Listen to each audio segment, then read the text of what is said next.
저는 리처드 헤이스팅스입니다. 30년간 해온 리스크를 평가해온 사람이죠. 한 번도 제 판단을 의심한 적이 없었습니다. 그런데 그날 중국 조선소 시운전장에서 저는 처음으로 확신할 수 없었습니다. 아니, 확신하고 싶지 않았습니다. LNG 운반선 시운전 현장은 언제나 긴장감이 감돕니다. 영하 162도로 냉각된 탱크 안에서 극저온 액화천 연가스가 처음으로 담기는 순간이죠. 모든 수치가 정상 범위 안에 있어야 합니다. 압력, 온도, 진동, 응력 단 하나라도 벗어나면 프로젝트 전체가 흔들립니다. 그날도 수치는 정상이었습니다. 탱크 압력 0.25바, 온도 편차 플러스 마이너스 2도, 진동 주파수 3.2Hz 모든 게 기준치 아니었죠. 엔지니어들은 만족스러운 표정으로 고개를 끄덕였습니다. 조선소 관계자들은 이미 축배를 준비하는 눈치였습니다. 하지만 저는 모니터에서 눈을 뗄 수 없었습니다. 압력 수치가 미세하게 흔들리고 있었습니다. 0.01바 단위로 오르락 내리락 하는 게 보였죠. 기준치를 벗어난 건 아니었습니다. 그저 안정적이지 않았을 뿐입니다. 대부분의 사람들은 이 정도는 정상 범주라고 말합니다. 저도 예전에는 그렇게 생각했었습니다. 20년 전까지는 말입니다. 북해에서 LNG 운반선 한 척이 폭발했습니다. 탱크 내부에서 시작된 미세 누설이 원인이었죠. 사고 조사 보고서를 읽으면서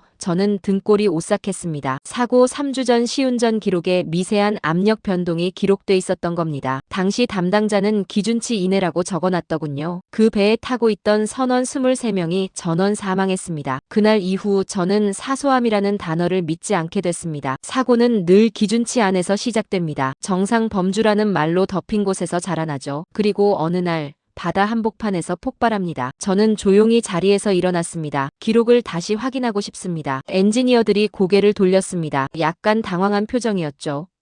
조선소 관계자는 미간을 찌푸렸습니다. 문제라도 있습니까? 모든 수치가 정상인데요. 알고 있습니다. 그래도 확인하고 싶습니다. 저는 완강했습니다. 30년 경력이 제게 준 유일한 권리는 의심할 자격이었으니까요. 단열재 시공 기록, 용접부 검사 보고서, 탱크 연결부 응력 테스트 결과 하나하나 다시 펼쳐봤습니다. 그리고 발견했습니다. 공백이 있었습니다. 단열재 시공 후 재검증 기록 중 일부가 누락돼 있었습니다. 용접부 보수 이력이 불명확한 구간도 보였죠. 문제 없음이라는 도장은 찍혀 있었지만 구체적인 수치나 사진 기록이 빠진 페이지가 여러 곳이었습니다. 서류상으론 완벽했습니다. 하지만 현장의 느낌은 달랐습니다. 저는 수백 척의 배를 평가해왔습니다. 좋은 배와 나쁜 배를 구분하는 건 숫자가 아닙니다. 기록의 밀도입니다. 빈틈없이 채워진 문서와 형식적으로 통과시킨 서류는 무게감이 다릅니다. 이 배의 서류는 가벼웠습니다. 이 부분 재검증이 필요합니다. 제가 말하자 회의실 분위기가 차갑게 식었습니다. 조선소 프로젝트 책임자가 팔짱을 끼며 말했습니다. 헤이스팅스 씨, 일정을 생각해야 하지 않겠습니까? 이미 인도 날짜가 정해져 있습니다. 알고 있습니다. 그런데 지금 추가 검증을 요구하신다는 겁니까? 저는 그의 눈을 똑바로 봤습니다. 네, 요구합니다. 회의실은 조용해졌습니다. 선주 측 재무 담당자가 계산기를 두드리기 시작했습니다. 일정 지연이 얼마나 손실로 이어지는지 계산하고 있는 거죠. 저는 그 소리를 들으며 생각했습니다. 돈과 목숨을 저울질하는 순간이 또 왔구나. 헤이스팅스 씨, 선주 측 프로젝트 책임자가 입을 열었습니다. 당신의 우려는 이해합니다. 하지만 현실적으로 생각해봅시다. 모든 수치가 기준치 아니고 선급 검사도 통과했습니다. 이 정도면 충분하지 않습니까? 충분하다. 그 말을 들을 때마다 저는 북해 사고 보고서가 떠오릅니다. 그 보고서에도 똑같은 문장이 있었습니다. 당시 상황은 충분히 안전했다. 하지만 23명이 죽었죠. 다른 나라 조선소들도 이 정도는 넘깁니다. 조선소 관계자가 덧붙였습니다. 저는 고개를 끄덕였습니다. 맞습니다. 다른 나라들도 이 정도는 넘기죠.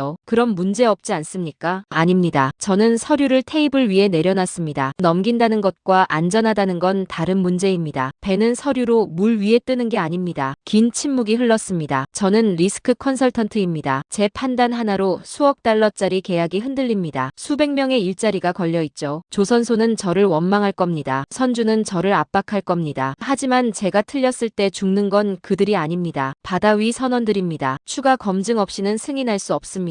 제 목소리는 단호했습니다. 회의실을 나서며 저는 노트북을 챙겼습니다. 호텔로 돌아가는 택시 안에서 저는 다른 프로젝트 파일을 열었습니다. 우연이었습니다. 같은 시기에 검토 중이던 또 다른 LNG 운반선 자료였죠. 한국 조선소에서 건조 중인 배였습니다. 규격도 비슷하고 탱크 용량도 거의 같았습니다. 저는 습관적으로 시운전 데이터를 비교해봤습니다. 그리고 멈췄습니다. 이상 신호가 없었습니다. 압력 변동 0, 온도 편차 0, 진동 이상 0, 모든 수치가 완벽하게 안정적이었습니다. 재검증 요청 횟수도 0이었죠. 저는 화면을 다시 확인했습니다. 실수가 아니었습니다. 한국 조선소의 LNG선은 정말로 아무 문제가 없었습니다. 단 한 번의 이상 징후도 기록되지 않았죠. 이상했습니다. 배를 만들면 문제가 생기는 게 정상입니다. 극저온 탱크를 다루는 LNG선이라면 더더욱 그렇죠. 미세한 용접 결함, 단열재 시공 오차, 응력 분산 문제, 이런 것들이 나타나고 고치고 다시 검증하는 게 정상적인 과정입니다. 그런데 문제가 0이라는 건 두 가지 중 하나입니다. 기록을 숨기고 있거나 아니면 정말로 문제가 없거나. 저는 한국 조선소 검사 기록을 더 깊이 들여다봤습니다. 단열재 시공 기록이 밀리미터 단위로 기록돼 있었습니다. 용접부 사진이 수백 장 첨부돼 있었죠. 심지어 문제 없음이라고 적힌 페이지에도 상세한 수치와 검증 날짜가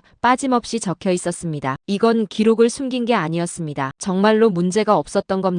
저는 창밖을 바라봤습니다. 중국 조선소의 불빛이 멀리 보였습니다. 그리고 생각했습니다. 같은 설계도를 쓴다고 했죠. 같은 규격이라고 했습니다. 그런데 왜 결과는 이렇게 다른 겁니까? 그날 밤 저는 처음으로 한국이라는 이름을 진지하게 들여다보기 시작했습니다. 그때까지 한국은 제 보고서의 각주 정도였습니다. 참고할 만한 사례 정도로만 생각했었죠. 하지만 그날 밤 한국은 더 이상 각주가 아니었습니다. 질문이었습니다. 왜 한국 쪽 데이터는 항상 조용하지? 다음 날 아침 저는 중국 조선소 공장장과 마주 앉았습니다. 헤이스팅스 씨, 우려는 이해합니다. 그는 태블릿을 테이블 위에 올려놨습니다. 화면에는 멤브레인 탱크 설계도가 펼쳐져 있었죠. 하지만 보십시오. 우리 설계는 한국과 동일합니다. 저는 화면을 들여다봤습니다. 사실이었습니다. 탱크 구조, 단열재 배치, 지지대 설계, 한국 조선소 도면과 거의 구분이 안 될 정도로 유사했습니다. 어떻게 확보하셨습니까? 여러 경로가 있죠. 그는 애매하게 웃었습니다. 저는 더 묻지 않았습니다. 이 업계에서 설계도가 어떻게 이동하는지 모르는 사람은 없으니까요. 설계가 같다면 결과도 같아야 하지 않겠습니까? 그의 말은 논리적으로 들렸습니다. 같은 도면, 같은 재료, 같은 공정. 그렇다면 같은 배가 나와야 맞습니다. 하지만 저는 고개를 끄덕이지 않았습니다. 현장을 보고 싶습니다. 공장장의 미소가 살짝 굳었습니다. 지금은 작업 중이라 어렵습니다. 그럼 내일 보겠습니다. 일정이 모레도 괜찮습니다. 저는 물러서지 않았습니다. 결국 그는 고개를 끄덕였습니다. 이틀 후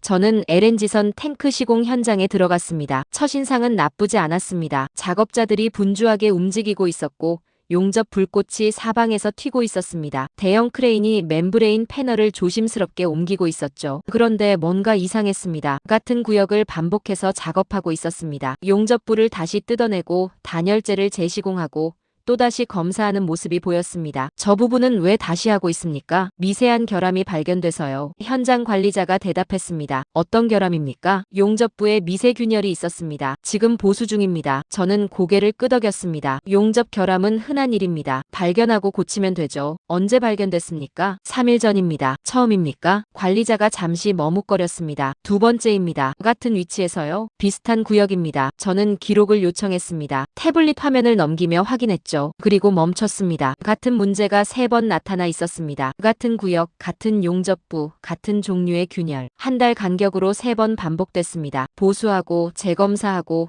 또 문제가 나타나고. 이건 단순 실수가 아닙니다. 제가 말하자 관리자는 말을 아꼈습니다. 원인을 찾으셨습니까? 작업 환경 문제로 보고 있습니다. 그럼 환경을 개선하셨습니까? 검토 중입니다. 검토 중. 그 말은 아직 아무것도 안 했다는 뜻입니다. 저는 천천히 현장을 걸었습니다. 단열재 시공 구역을 지나고 탱크 연결부를 살펴봤습니다. 곳곳에서 보수 흔적이 보였습니다. 재작업 표시가 붙은 곳이 한두 군데가 아니었죠. 문제는 반복되고 있었습니다. 그리고 아무도 왜 반복되는지 묻지 않고 있었습니다. 일주일 후 선주 측에서 회의 요청이 왔습니다. 추가 검증 결과는 어떻습니까? 재무 담당자가 물었습니다. 저는 보고서를 펼쳤습니다. 문제가 반복되고 있습니다. 고치고 있지 않습니까? 고치고 있습니다. 하지만 같은 문제가 계속 나타납니다. 그게 무슨 의미입니까? 구조적 문제라는 뜻입니다. 회의실이 조용해졌습니다. 저는 화면에 그래프를 띄웠습니다. 용접 결함 발생 빈도입니다. 시간이 지날수록 줄어들어야 정상입니다. 학습 곡선이 작동해야 하니까요. 그래프는 평평했습니다. 하지만 입에는 그렇지 않습니다. 같은 빈도로 문제가 발생하고 있습니다. 그럼 어떻게 하자는 겁니까? 프로젝트 책임자가 물었습니다. 목소리에 짜증이 묻어났습니다. 인도 일정을 다시 잡아야 합니다. 얼마나 늦춰야 합니까? 최소 3개월입니다. 재무 담당자가 계산기를 두드렸습니다. 그의 얼굴이 굳었습니다. 그건 받아들일 수 없습니다. 그럼 위험을 받아들이시겠습니까? 제 목소리는 차가웠습니다. 그날 밤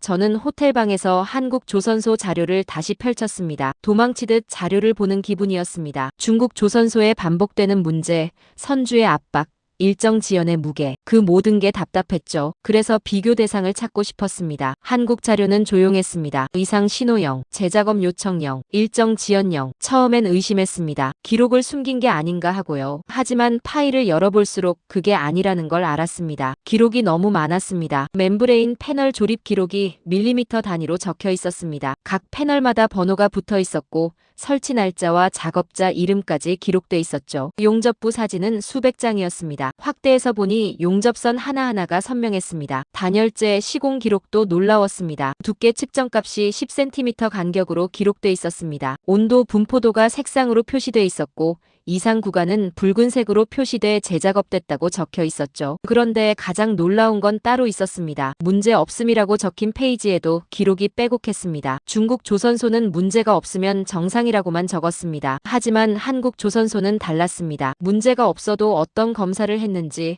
어떤 수치가 나왔는지, 누가 확인했는지 전부 적혀 있었습니다. 이건 단순한 기록이 아니었습니다. 증명이었습니다. 저는 공정관리 파일을 열었습니다. 작업 흐름도가 나타났습니다. 용접 검사 승인 다음 단계, 중국과 동일한 순서였습니다. 하지만 세부 항목이 달랐습니다. 한국 조선소는 각 단계마다 재검증이 들어가 있었습니다. 용접 후 1차 검사, 24시간 후 2차 검사, 선급 입회 검사 3번을 확인했습니다. 왜 이렇게까지 하는 겁니까? 저는 혼잣말을 했습니다. 비용도 더 들고 시간도 더 걸립니다. 한 번 검사로 통과할 수 있는 걸 3번이나 확인하는 이유가 뭡니까? 그리고 깨달았습니다. 한 번으로는 부족하다는 걸 그들이 알고 있기 때문입니다. 저는 결함 처리 기록을 찾았습니다. 중국 조선소는 결함이 발견되면 보수 완료라고 적고 넘어갔습니다. 하지만 한국 조선소는 달랐습니다. 결함 발견 원인 분석 보수 재발 방지 대책 유사 구역 전수 점검. 이 과정이 전부 문서로 남아 있었습니다. 한 건의 결함을 고치는데 5단계를 거쳤습니다. 그리고 같은 문제가 다른 곳에서 생기지 않도록 미리 확인했습니다. 저는 화면을 멍하니 바라봤습니다. 이 사람들은 실패를 숨기지 않는군요. 오히려 기록했습니다. 상세하게, 정직하게. 그리고 그 실패에서 배웠습니다. 같은 실수가 반복되지 않도록 시스템을 고쳤습니다. 중국 조선소는 같은 문제가 3번 반복됐습니다. 한국 조선소는 한 번으로 끝냈습니다. 이게 차이였습니다. 저는 현장 사진 폴더를 열었습니다. 수백 장의 사진이 시간순으로 정리돼 있었습니다. 작업자들이 용접하는 모습,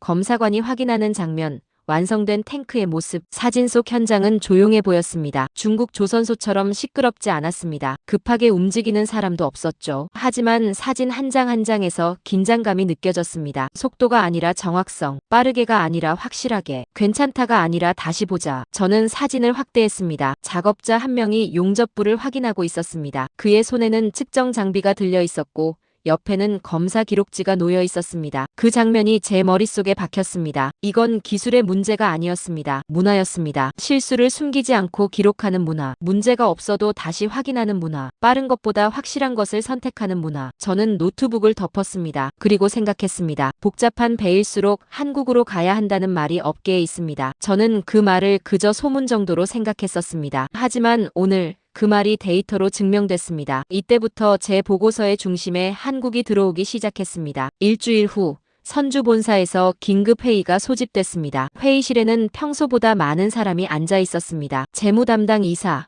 프로젝트 총괄 책임자, 법무팀 대표, 그리고 저를 처음 보는 얼굴도 몇 명 있었죠. 분위기가 심상치 않았습니다. 헤이스팅스 씨, 재무 담당 이사가 먼저 입을 열었습니다. 당신의 보고서를 읽었습니다. 솔직히 이해가 안 됩니다. 어느 부분이 그러십니까? 전부입니다. 그는 서류를 테이블에 내던졌습니다. 성급 검사를 통과했고 설계도는 검증됐습니다. 중국 조선소는 이미 수십 척의 배를 인도한 실적이 있습니다. 그런데 당신은 지금 프로젝트 전체를 지연시키자고 말하고 있습니다. 결함이 반복된 반복되고 있습니다. 고치면 되지 않습니까? 고치고 있지만 패턴이 개선되지 않습니다. 패턴? 그가 비웃듯 말했습니다. 당신은 지금 패턴 때문에 수백만 달러 손실을 감수하자는 겁니까? 저는 그의 눈을 똑바로 봤습니다. 당신은 선가를 보지만 저는 사고 확률을 봅니다. 확률? 구체적으로 얼마입니까? 정확히 계산할 순 없습니다. 하지만 그럼 추측이란 말이군요. 그가 끼어들었습니다. 아닙니다. 경험입니다. 경험으로 계약을 뒤집자는 겁니까? 회의실이 조용해졌습니다. 저는 노트북을 열었습니다. 화면에 그래프를 띄웠습니다. 이건 지난 3개월간 용접 결함 발생 기록입니다. 보십시오. 시간이 지나도 빈도가 줄지 않습니다. 그래서요, 결함은 사건이 아니라 습관처럼 반복된다는 뜻입니다. 프로젝트 책임자가 팔짱을 꼈습니다. 헤이스팅스 씨, 현실적으로 생각합시다. 모든 조선소에서 문제는 생깁니다. 중요한 건 그걸 해결하느냐 아니냐입니다. 그리고 그들은 해결하고 있습니다. 임시 방편으로요. 증거가 있습니까? 같은 위치에서 같은 문제가 3번 나타났습니다. 그래서 3번 고쳤습니다. 저는 한숨을 참았습니다. 문제를 고치는 것과 원인을 제거하는 건 다릅니다. 철학 강의는 필요 없습니다. 재무이사가 차갑게 말했습니다. 우리에게 필요한 건 배입니다. 당신의 의견이 아니라요. 그 말에 저는 멈췄습니다. 30년 경력이 한순간에 의견으로 치부되는 순간이었습니다. 그럼 이 자료는 어떻습니까? 저는 다른 파일을 열었습니다. 한국 조선소 자료였습니다. 같은 규격, 같은 시기에 건조 중인 LNG선입니다. 이상 신호가 단 한 건도 없습니다. 그게 우리랑 무슨 상관입니까? 비교 대상이 됩니다. 한국은 빚입니다. 재무이사가 즉각 반응했습니다. 우리가 중국을 선택한 이유가 뭡니까? 가격 경쟁력입니다. 같은 설계로 30% 저렴하게 만들 수 있다는 게 핵심이었습니다. 하지만 품질은 기준을 통과했습니다. 그가 제 말을 잘랐습니다. 당신이 개인적으로 불안하다는 건 이해합니다. 하지만 그건 리스크 평가가 아니라 과잉 반응입니다. 과잉 반응. 북해에서 23명이 죽었을 때도 누군가는 그렇게 말했을 겁니다. 서류는 통과해도 바다는 통과하지 않습니다. 제 목소리는 낮았지만 단호했습니다. 헤이스팅스 씨, 프로젝트 책임자가 몸을 앞으로 기울였습니다. 당신이 브레이크를 밟을수록 우리 손실은 커집니다. 일정은 이미 밀렸고 페널티 조항이 발동되기 시작했습니다. 이 상태로 계속가면 프로젝트 자체가 무너집니다. 배가 무너지는 것보단 낫습니다. 배는 무너지지 않습니다. 그가 목소리를 높였습니다. 당신은 지금 가능성도 없는 최악의 시나리오로 우리를 협박하고 있습니다. 협박. 저는 그 단어를 곱씹었습니다. 사람의 목숨을 지키려는 게 협박이라는 겁니까? 회의실을 나서며 저는 혼자 생각했습니다. 여기서 물러서면 편할 겁니다. 선주도 만족하고 조선소도 안심하고 프로젝트도 진행되겠죠. 하지만 언젠가 누군가는 바다에서 죽습니다. 그리고 그때 저는 오늘을 떠올릴 겁니다. 저는 호텔로 돌아가 보고서를 다시 열었습니다. 한국 조선소 자료가 화면에 떠올랐습니다. 이제 선택은 한 번뿐이었습니다. 그날 밤 저는 한국 조선소 담당자에게 연락했습니다. 현장 방문이 가능합니까? 언제든 환영합니다. 대답은 즉각적이었습니다. 망설임도 조건도 없었죠. 중국 조선소와는 달랐습니다. 일주일 후 저는 한국 조선소 LNG선 건조 현장에 섰습니다. 첫인상은 조용함이었습니다. 중국 현장처럼 시끄럽지 않았습니다. 급하게 뛰어다니는 사람도 없었죠. 하지만 그 조용함 속에 긴장감이 흘렀습니다. 지금 멤브레인 패널 조립 중입니다. 안내자가 말했습니다. 저는 작업구역으로 다가갔습니다. 작업자 2명이 패널 앞에 서 있었습니다. 한 명은 레이저 측정기를 들고 있었고 다른 한 명은 태블릿에 수치를 기록하고 있었죠. 밀리미터 단위로 확인합니다. 안내자가 설명했습니다. 패널 간 간격이 0.5mm만 벗어나도 재조정합니다. 0.5mm요? 네. 극저온에서는 미세한 오차도 응력 집중으로 이어집니다. 저는 작업자를 지켜봤습니다. 측정, 기록, 확인. 한 개 패널에 10분이 걸렸습니다. 시간이 오래 걸리지 않습니까? 처음부터 정확하게 하는 게 빠릅니다. 그의 대답은 간결했습니다. 다음은 용접구역이었습니다. 용접사가 무릎을 꿇고 작업하고 있었습니다. 불꽃이 튀고 연기가 피어올랐죠. 그 옆에서 검사관이 가만히 서서 지켜보고 있었습니다. 용접 후 바로 검사합니까? 1차 검사입니다. 24시간 후 2차. 그 다음 선급 입회 검사가 있습니다. 3번이나요? 한 번으로는 부족합니다. 검사관이 대답했습니다. 그는 용접선을 따라 천천히 장비를 움직였습니다. 미세균열은 육안으로 안 보입니다. 초음파로 확인해야 하죠. 화면에 파형이 나타났습니다. 깨끗한 선이었습니다. 이상 없습니다. 하지만 내일 다시 봅니다. 왜 다시 봅니까? 용접부는 식으면서 변합니다. 응력이 재분배되죠. 그래서 24시간 후가 더 정확합니다. 저는 고개를 끄덕였습니다. 이 정도면 실수가 들어갈 자리가 없었습니다. 기록실로 이동했습니다. 벽면 전체가 서류 캐비닛이었습니다. 각 서랍마다 라벨이 붙어 있었죠. 패널 번호, 용접 일자, 검사 결과 모든 작업이 기록됩니다. 담당자가 서랍을 열었습니다. 파일이 빼곡했습니다. 이건 3번 탱크 275번 패널 기록입니다. 설치 날짜, 작업자, 측정가, 사진, 검사 결과 전부 남아 있습니다. 저는 파일을 넘겼습니다. 사진만 50장이 넘었습니다. 용접 전, 용접 중, 용접 후 각도를 바꿔가며 찍은 사진들이었습니다. 문제가 없어도 이렇게 합니까? 네, 문제 없음도 증명해야 하니까요. 그 말이 제 가슴을 쳤습니다. 중국 조선소는 문제가 없으면 기록하지 않았습니다. 하지만 한국은 달랐습니다. 문제가 없다는 것도 증명했습니다. 결함이 발견되면 어떻게 합니까? 공정을 멈춥니다. 즉시요? 네. 원인을 찾을 때까지 다음 단계로 안 넘어갑니다. 담당자가 다른 파일을 꺼냈습니다. 이건 지난달 발견된 단열재 결함 기록입니다. 보십시오. 파일을 열자 상세한 보고서가 나왔습니다. 결함 발견 사진 촬영 원인 분석 보수 계획 승인, 재작업 재검사 유사구역 전수 점검. 한 건의 결함을 처리하는데 8단계를 거쳤습니다. 유사구역 전수 점검이라는 건 뭡니까? 같은 문제가 다른 곳에도 있을 수 있으니까요. 한 곳에서 나오면 전체를 다시 봅니다. 시간이 오래 걸리지 않습니까? 나중에 바다에서 문제 생기는 것보단 빠릅니다. 그의 말은 담담했습니다. 저는 회의실로 안내받았습니다. 프로젝트 매니저가 자료를 펼쳤습니다. 저희 LNG선 운항 데이터입니다. 그래프가 화면에 떴습니다. 지난 15년간 인도한 LNG선 82척의 운항 기록이었습니다. 무사고 운항률 99.7%입니다. 0.3%는요? 경미한 장비 이상이었습니다. 탱크 관련 사고는 0입니다. 그 숫자가 모든 걸 말해줬습니다. 선주들의 평균 운항 중단 시간은 연 2.3일입니다. 업계 평균은 8.5일입니다. 왜 그렇게 차이가 납니까? 처음부터 제대로 만들었으니까요. 저는 자료를 받아들고 호텔로 돌아왔습니다. 그날 밤 저는 보고서를 수정하기 시작했습니다. 나는 한국을 좋아하려고 한 적이 없습니다. 감정으로 판단하지 않았습니다. 데이터만 봤죠. 하지만 데이터가 저를 한국 쪽으로 끌어당겼습니다. 기술은 도면이 아니라 반복해서 완성됩니다. 한국은 그걸 증명했습니다. 한국 현장 방문 일주일 후 중국 조선소에서 급보가 왔습니다. 시운전 중 냉각 장비 이상이 포착됐다는 내용이었습니다. 저는 즉시 현장으로 향했습니다. 관제실은 혼란스러웠습니다. 엔지니어들이 모니터 앞에 모여 있었고 조선소 관계자들은 전화기를 붙잡고 있었습니다. 상황이 어떻습니까? 재액화 장비 압력이 불안정합니다. 현장 책임자가 대답했습니다. 그의 이마에 땀이 맺혀 있었습니다. 원인은 찾았습니까? 아직 확인 중입니다. 저는 모니터를 들여다봤습니다. 압력 그래프가 불규칙하게 출렁이고 있었습니다. 기준치를 벗어나진 않았지만 안정적이지 않았습니다. 탱크 쪽 점검은 했습니까? 예정에 있습니다. 예정이 아니라 지금 해야 합니다. 제 목소리가 날카로워졌습니다. 책임자는 고개를 끄덕이며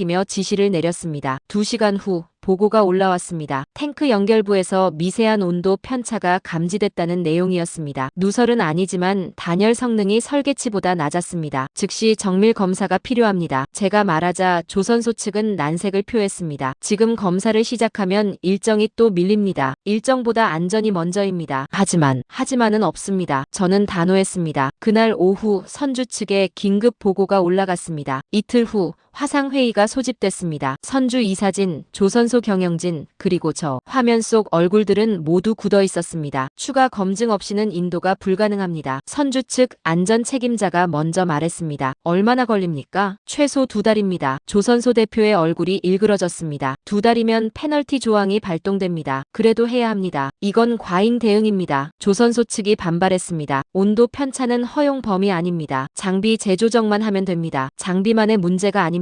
제가 끼어들었습니다. 탱크 단열 성능 자체가 설계치에 못 미칩니다. 이건 구조적 문제입니다. 증거가 있습니까? 지난 3개월 데이터가 증거입니다. 패턴이 설명되지 않으면 인도는 위험합니다. 회의실이 조용해졌습니다. 선주 측 재무이사가 입을 열었습니다. 최악의 시나리오를 말해보십시오. 운항 중단입니다. 그 2글자가 화면을 얼렸습니다. 운항 중단이 발생하면 어떻게 됩니까? 수리를 위해 항구로 회항해야 합니다. 짧으면 1달, 길면 석 달입니다. 재무이사가 계산기를 두드렸습니다. 그의 손이 멈췄습니다. 그럼 선과 차이는 의미가 없어지는군요. 그렇습니다. 저는 고개를 끄덕였습니다. 30% 저렴하게 샀지만 1달 멈추면 그 이상의 손실이 발생합니다. 회의는 길어졌습니다. 조선소는 문제를 고치겠다고 했습니다. 선주는 보증을 강화하라고 요구했습니다. 하지만 핵심은 피해갔습니다. 신뢰가 무너졌다는 사실을요. 회의가 끝난 후 저는 최종 보고서를 작성했습니다. 한 문장으로 결론을 냈습니다. 패턴이 설명되지 않으면 인도는 위험하다. 이 문장으로 계약이 흔들렸습니다. 조선소는 저를 원망했고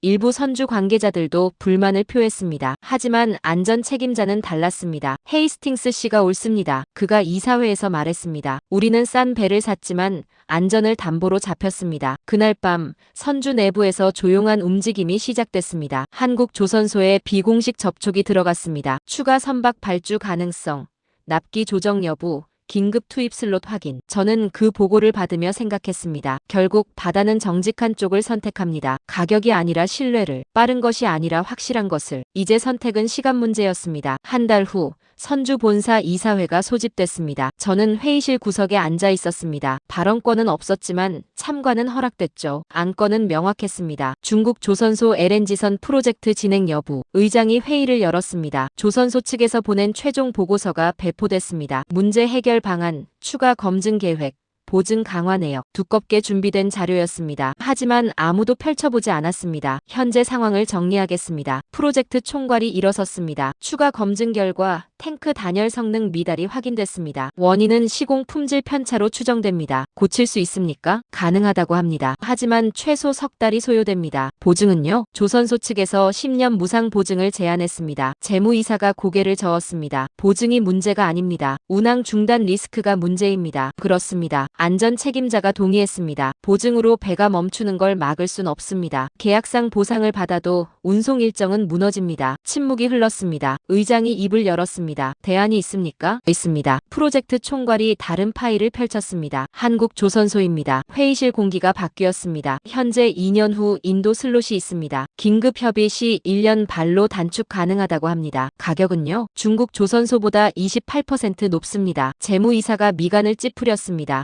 그럼 우리가 처음에 중국을 선택한 이유가 없어지지 않습니까? 그렇게 볼 수도 있습니다. 안전 책임자가 대답했습니다. 하지만 이걸 보십시오. 그가 화면을 띄웠습니다. 한국 조선소 LNG선 운항 데이터였습니다. 지난 15년간 82척 인도 탱크 관련 사고 0건, 평균 운항 중단 시간 연 2.3일, 업계 평균은 8.5일입니다. 숫자가 화면을 채웠습니다. 28% 비싼 게 아닙니다. 28%가 보험료입니다. 재무이사가 입을 다물었습니다. 운항 중단 하루 손실이 얼마입니까? 의장이 물었습니다. 약 50만 달러입니다. 그럼 6일만 덜 멈춰도 본전이군요. 그렇습니다. 회의실이 조용해졌습니다. 누구도 중국 조선소를 감싸지 못했습니다. CFO조차 침묵했습니다. 헤이스팅스 씨, 의장이 저를 불렀습니다. 리스크 평가 전문가로서 의견을 주십시오. 저는 천천히 일어섰습니다. 중국 조선소는 설계도를 확보했습니다. 하지만 시간을 확보하지 못했습니다. 무슨 뜻입니까? 기술은 결과가 아니라 과정입니다. 한국은 수십 년간 실패를 기록하고 반복하지 않는 시스템을 만들었습니다. 그 시간을 중국은 건너뛰었습니다. 저는 화면을 가리켰습니다. 같은 문제가 3번 반복됐습니다. 이건 실수가 아니라 시스템의 한계입니다. 그럼 한국은요? 한 번으로 끝냅니다. 그리고 2번 다시 안 일어나게 만듭니다. 의장이 고개를 끄덕였습니다. 표결하겠습니다. 손이 올라갔습니다. 중국 조선소 계약 유지 1명, 한국 조선소 전환 8명. 그 순간 가격표는 의미를 잃었습니다. 회의가 끝난 후 안전 책임자가 다가왔습니다. 당신이 옳았습니다. 제 일이었을 뿐입니다. 아닙니다. 그가 말했습니다. 당신은 사람을 살렸습니다. 저는 대답하지 않았습니다. 호텔로 돌아가는 차 안에서 저는 창밖을 바라봤습니다. 30년 경력 중 가장 힘든 프로젝트였습니다. 압박도 받았고 의심도 받았습니다. 하지만 끝까지 밀어붙였습니다. 왜냐하면 저는 알고 있었으니까요. 바다는 정직하다는 걸, 그리고 가장 정직하게 준비해온 나라가 결국 선택받는다는 걸. 한국은 마지막에 선택된 게 아니었습니다. 끝까지 남아있던 유일한 선택이었습니다. 그로부터 6개월 후 저는 런던 해운 컨퍼런스에 참석했습니다. 주제는 LNG선 발주 전략의 변화였습니다. 연단의 선 발표자는 유럽 최대 선사의 기술 이사였습니다. 우리는 발주 기준을 전면 수정했습니다. 그가 슬라이드를 넘겼습니다. 과거에는 가격과 납기가 핵심이었습니다. 하지만 이제는 품질 이력과 무사고 운항 데이터가 우선입니다. 화면에 그래프가 떴습니다. 조선소별 사고율 비교였습니다. 한국이 압도적으로 낮았습니다. 복잡한 선박일수록 한국 우선 검토가 업계 표준이 되고 있습니다. 청중석에서 고개가 끄덕여졌습니다. 저도 그중 한 명이었습니다. 휴식 시간 여러 전문가들과 이야기를 나눴습니다. 중국 조선소, 요즘 LNG선 발주가 많이 줄었던데요. 벌크선이나 컨테이너선은 여전히 강합니다. 하지만 고난도 선종은 힘들어하죠. 설계도를 확보했다는데도요. 설계도만으론 안 되더군요. 노르웨이 선주 대표가 말했습니다. 우리도 가격 때문에 중국 쪽을 검토했습니다. 하지만 운항 데이터를 보고 포기했습니다. 한국으로 갔습니까? 그렇습니다. 비싸지만 안심이 되더군요. 같은 대화가 곳곳에서 들렸습니다. 업계 분위기가 바뀌고 있었습니다. 저녁 만찬에서 한국 조선소 해외 영업 담당자를 만났습니다. 요즘 바쁘시겠습니다. 제가 말하자 그가 웃었습니다. 주문이 밀려서 2년치가 찼습니다. LNG선, FSRU, FPSO 모두요. 가격을 올리셨습니까? 아니요. 그대로입니다. 왜요? 수요가 많은데 장기 관계가 중요하니까요. 그 말이 인상적이었습니다. 단기 이익이 아니라 신뢰를 선택하는 겁니다. 다음 날 기술 세션이 열렸습니다. 주제는 차세대 조선 기술이었습니다. 한국 조선소 연구소장이 발표했습니다. 친환경 연료 추진선 개발이 진행 중입니다. 암모니아, 수소, 메탄올 연료 LNG선입니다. 화면에 설계도가 떴습니다. 자동 용접 시스템과 디지털 트윈 기술을 적용했습니다. 인공지능이 실시간으로 품질을 검증합니다. 청중들이 집중했습니다. 이미 시험선 건조에 들어갔습니다. 질문이 쏟아졌습니다. 상용화는 언제입니까? 2년 내 목표입니다. 다른 나라도 개발 중입니다. 일부 있지만 통합 시스템 구축은 저희가 앞서고 있습니다. 저는 조용히 들었습니다. 한국은 이미 다음 세대를 준비하고 있었습니다. 컨퍼런스 마지막 날 패널 토론이 있었습니다. 주제는 조선 패권의 미래였습니다. 저도 패널로 참석했습니다. 사회자가 질문을 던졌습니다. 헤이스팅스 씨, 30년 경력으로 볼 때 조선업의 핵심 경쟁력은 뭡니까? 저는 잠시 생각했습니다. 과거엔 가격이었습니다. 빠르고 싸게 만드는 나라가 이겼죠. 지금은요? 신뢰입니다. 구체적으로 설명해 주시겠습니까? 배는 30년을 씁니다. 선주가 원하는 건 싼 배가 아니라 30년 동안 멈추지 않을 배입니다. 청중이 조용해졌습니다. 그 신뢰를 만드는 건 시간입니다. 수십 년간 쌓아온 데이터, 실패를 기록하고 반복하지 않는 시스템, 그리고 문화입니다. 한국이 그렇다는 말씀입니까? 데이터가 그렇게 말합니다. 저는 단호하게 대답했습니다. 기술은 훔칠 수 있지만 문화는 훔칠 수 없습니다. 한국은 조용한 현장에서 가장 큰 차이를 만들었습니다. 박수가 터졌습니다. 컨퍼런스가 끝나고 저는 호텔방에서 최종 보고서를 작성했습니다. 30년 경력의 마지막 프로젝트 보고서였습니다. 결론은 한 문장이었습니다. 복잡해질수록 선택지는 줄어든다. 그리고 마지막에 남는 이름이 있다. 저는 그 문장 아래 한국이라고 적었습니다. 이제 세계 조선은 한국을 기준으로 설명됩니다. 가장 어려운 배, 가장 위험한 화물, 가장 긴 운항. 그 모든 것의 답이 한국입니다. 저는 어느 나라를 응원하기 위해 이 일을 하지 않습니다. 사고를 줄이기 위해 숫자와 기록 속에서 살아왔습니다. 하지만 이번엔 인정합니다. 한국은 더 이상 추격자가 아닙니다. 기준을 만드는 쪽입니다.